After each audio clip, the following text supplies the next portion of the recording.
अमरावती ग्रामीण पोलिसांनी दिवसा बकऱ्यांची चोरी करणाऱ्या टोळींचा पर्दाफाश केला आहे. स्थानिक गुन्हे शाखेच्या पथकाने कारवाई करत 3 आरोपींना अटक केली असून त्यांच्या ताब्यातून सुमारे 60,000 रुपयांचा मुद्देमाल जप्त करण्यात आला. अटक करण्यात आलेले आरोपी शेख नवाब शेख आशिक वय 27 वर्ष, राहणार हमजा प्लॉट शहानका प्लॉट जवळ अकोला.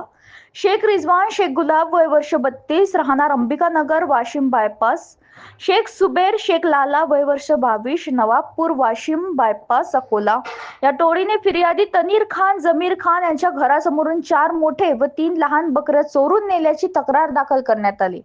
या प्रकरणी पोलिसांनी तपास सुरू केला असता गोपनीय माहितीच्या आधारे आरोपीचा माग काढण्यात आला. तपासणी दरम्यान आरोपींना गुन्ह्याची कबुली दिली असून आणखी चोरी प्रकार केल्याचेही समोर आले.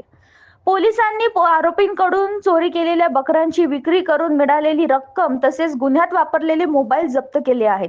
ही कारवाई पोलीस अधीक्षक विशाल आनंद आणि अप्पर पोलीस अधीक्षक पंकज कुमावत यांच्या मार्गदर्शनाखाली पार पडली. दरम्यान पोलिसांच्या या कारवाईमुळे परिसरात समाधान व्यक्त करण्यात येत असून चोरींच्या घटनांवर आळा बसण्याची अपेक्षा व्यक्त केली जात आहे.